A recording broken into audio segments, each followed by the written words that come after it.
আমার ভাবতেই অবাক লাগছে যে আমি এত সুন্দর কেক বানিয়ে ফেললাম। ফার্স্ট টাইম কেক যে এত ভালো হবে এটা ভাবতেই পারিনি। আসসালামু আলাইকুম, আশা করি আপনারা অনেক ভালো আছেন। আলহামদুলিল্লাহ আমিও ভালো আছি আপনাদের দোয়ায় ভালোবাসায়।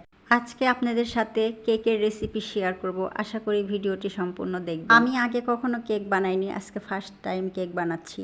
তো 3টা ডিমের আমি কেক বানাবো, এই জন্য 3টা ডিম নিয়ে নিয়েছি, 2 কাপ চিনি দিয়েছি, 1 কাপ সয়াবিন তেল দিয়েছি, আর দিয়েছি স্বাদ মতো লবণ, আর আটা দিয়েছি 4 কাপ, আর দুধ লেগেছে হচ্ছে 2 কাপ। তো আমি এভাবে একটু করে আটা দিচ্ছি, পরে আবার দুধ দিয়ে ফেটে আবার হচ্ছে আটা দিচ্ছি, কারণ একসাথে আটা দেওয়া যাবে না, তাহলে দানা দানা থেকে যাবে, এই জন্য একটু করে দিতে হবে আর ফেটতে হবে। দিয়ে দিলাম 1 চামচ কর্নফ্লাওয়ার, দিয়ে ফেটে নিচ্ছি। আর একটু লেবুর রস দিয়েছি, লেবুর রসটা দেওয়ার কারণ ডিমের গন্ধটা লাগবে না, এই জন্য দিয়েছি।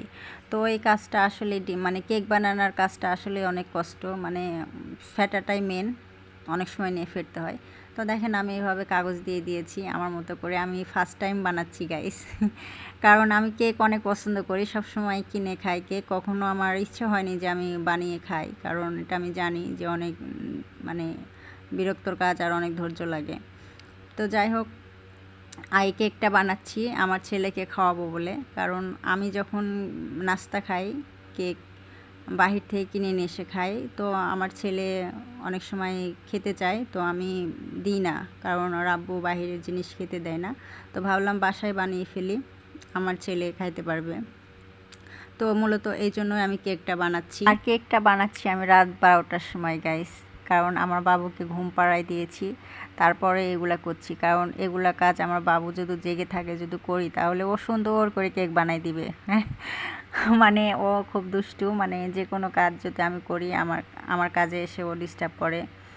তো ও তো হচ্ছে বানাতেই দিত না, এই জন্য হচ্ছে ও ঘুমাইছে, তারপরে আমি বানাচ্ছি। আর আমার বাবুটা একটু অন্যরকম, মানে আমাকে ছাড়া কিছুই বোঝে না, কারো কাছে থাকে না। ওর বাবা যতক্ষণ থাকে বাবার সাথে খেলে থাকে, এছাড়া আর কারো কাছে থাকবে না, সব সময় আমাকে ধরে থাকে। ওকে নিয়ে কাজ করতে আমার অনেক সমস্যা হয়, সব সময়ের জন্য আমাকে মানে ধরেই রাখে, ছাড়েই না। আর যতটুক সময় থাকে অতটুক সময় টিভি দিয়ে রাখতে হয়। তো গাইজ দেখেন আমার হচ্ছে কেক দিয়ে 1 ঘন্টা হয়ে গেছে চুলায়, তারপর আমি একবার টেস্ট করে নিচ্ছি, তো এখনও কাঁচা আছে। তো এরপর হচ্ছে আমি আরও কিছুক্ষণ রাখলাম 20 মিনিটের মতো, এরপরে দেখলাম যে হচ্ছে টেস্ট করে তো হয়ে গেছে। এখন আর কাঠিতে মানে আঠালো লাগছে না, মনে হচ্ছে হয়ে গেছে। তো ওইভাবে আমি রেখে দিলাম।